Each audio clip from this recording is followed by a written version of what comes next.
नमस्कार साथियों।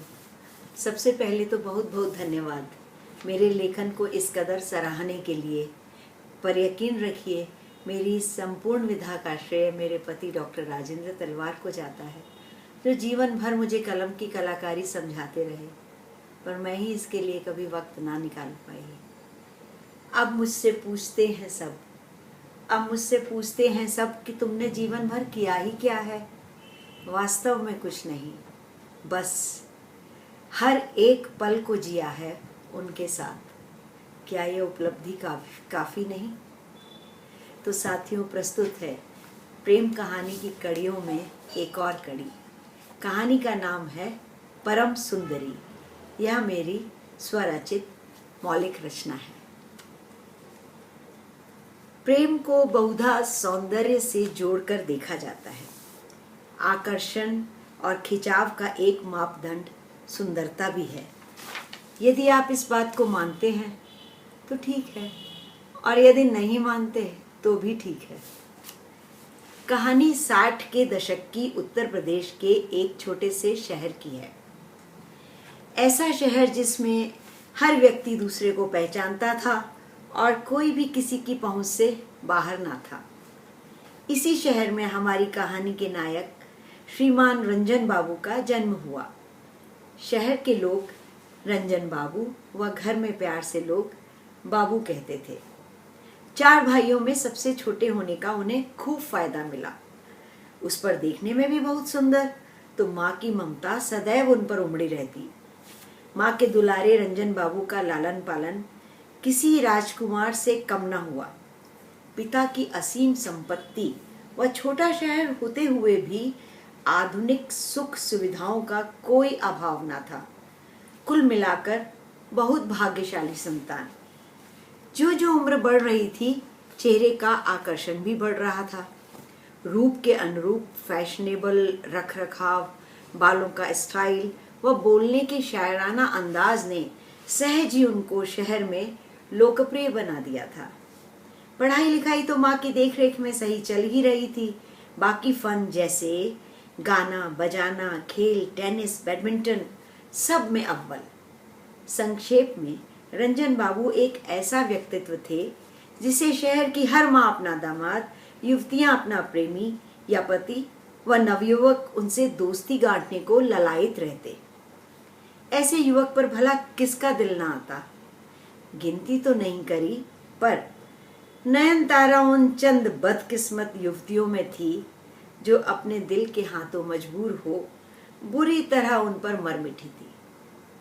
मंझूला कद, सांवला रंग, चेहरे की बनावट बदसूरत नहीं तो सुंदर भी नहीं, कमजोर कदकाठी, कुल मिलाकर साधारण श्रेणी में आने वाली सामान्य सी युवती, पर असाधारण प्रेम परिपूर्ण हृदय की मालकिन। वह उम्र के उस मोड़ पर थी जिसमें हर युवती अनायास ही अपने आप को आकर्षक व सुंदर लगती है और चाहती है सब उसे उसकी नजरों से ही देखें। तो किस्मत से कहें या बदकिस्मती से एक दिन हमारे नायक रंजन बाबू की नजर नयनतारा से मिल गई और उसी क्षण में वह अपना दिल उन्हें दे बैठी। आंखों ही आंखों में निमंत्रण भी भेजा गया और उसे लगा स्वीकार भी हो गया। अलबत्ता रंजन बाबू के लिए कोई नई बात न थी। प्राय प्रतिदिन किसी न किसी सुकुमारी का प्रणय निवेदन पहुंचता ही रहता था उनके पास। अधिकतर उनमें सभी खूबसूरती की एक से एक बढ़कर एक मिसाल थी। विवाह के लायक अभी उम्र भी ना हुई थी और माँ की यह चेतावनी कि बाबू आग से ना खेलना, नहीं तो जल जाओगे, उन्हें किसी एक के साथ बंधने से रोके हुए थी। पर उन्हें यह न मालूम था कि कितनी युवतियों को वह अपने प्रेम पाश में बांधे हुए हैं। किसी को ना कहना उनके वश की बात न थी। अपनी सुंदरता के मद में चूर रंजन बाबू के मन में किसी की कोमल भावनाओं का कोई मोल ना था। नयनतारा को अपनी दुनिया में सिवाय रंजन बाबू के कोई और ना दिखता। दिन रात टकटकी लगाए खिड़की से दिखने वाली सड़क पर नजरें गड़ाए बैठी रहती कि शायद गुजरते हुए उन्हें वहां से वे दिख जाएं। कभी कभार शादी ब्याह या अन्य उत्सव में दर्शन का सौभाग्य मिल जाता। रंजन बाबू तो हर महफिल की जान व शान थे। उस जमाने में आज की भांति घर घर फोन तो ना थे। हाँ, लिखकर पुर्जा भेजकर जितना काम चलता वो चलाती। रंजन बाबू ने कभी उसके प्रणय निवेदन को गंभीरता से नहीं लिया। इनकार कर देना चाहिए था, सो भी नहीं किया। लिस्ट में आखिर में ही सही उसे रखा जरूर। बेचारी कब तक इकरार का इंतजार करती। एक दिन ऐसा आ गया कि पिताजी ने पास के एक गांव में अच्छा वर देखकर उसका विवाह निश्चित कर दिया। शादी की तारीख भी तय हो गई। मित्रों से रंजन बाबू को उसके विवाह की खबर मिली, पर वे नयनतारा की विवशता और छटपटाहट का अंदाजा न लगा पाए और अपनी मोहक दुनिया के सुनहरे सपनों में खोए रहे। निश्चित दिन बारात पहुंच गई। उन दिनों शादी के मंडप में वर वधू को सामने लाने की प्रथा नहीं थी।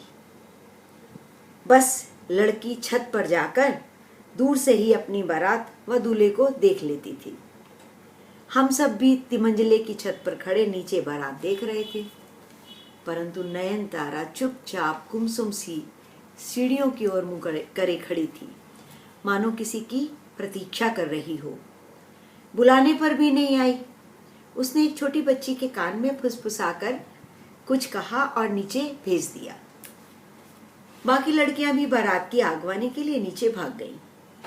मैं ऊपर ही नयनतारा के साथ रुकी रही कि देखा छत के दरवाजे पर हमारे नायक रंजन बाबू कुछ उलझन वाले भाव से बारी बारी मुझे और तारा को देखते हुए आश्चर्य से बोले, क्या बात है, क्यों बुलवाया हमें?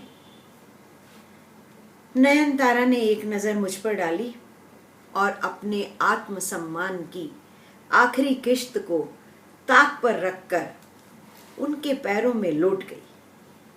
अपने प्रेम की भीख मांगते हुए उनसे चुपचाप कहीं भाग चलने को कहने लगी। रंजन बाबू चौंक कर पीछे हुए 2 कदम और बोले, ऐसा तो बिल्कुल संभव नहीं, तुमने ऐसे सोच ही कैसे लिया? मुझे लगा मन ही मन शायद कह रहे हैं, सूरत देखिए अपनी आईने में। उनका ऐसा कहना सुनते ही तारा चौंक कर सीधी खड़ी हो गई। 2 मिनट टकटकी लगाकर उनको देखती रही और फिर बिना कुछ बोले मेरा हाथ पकड़ लगभग खींचते हुए सीढ़ियों से नीचे भागी। सब लोग बारात की आवभगत में व्यस्त थे तो किसी की नजर हम पर ना पड़ी। मैं बस मूक गवाह बनी, देखती रही। ना उससे कुछ पूछा कि अब क्या करेगी, ना उसने कुछ बताया। सुबह तक सारे विवाह संस्कार संपन्न हो गए। लंबा घूंघट भी उसके लिए वरदान साबित हुआ। उसके नीचे बहते हुए आंसुओं को मेरे अलावा किसी ने नहीं देखा। रंजन बाबू सदैव की भांति महफिल की शान बने हुए दूल्हे के मित्रों के साथ छंद आदि गाते रहे, ऐसे मानो जैसे कुछ हुआ ही ना हो। विदाई का समय आया। उसका हृदय भेदी रुदन मेरी रूह तक कंपा गया।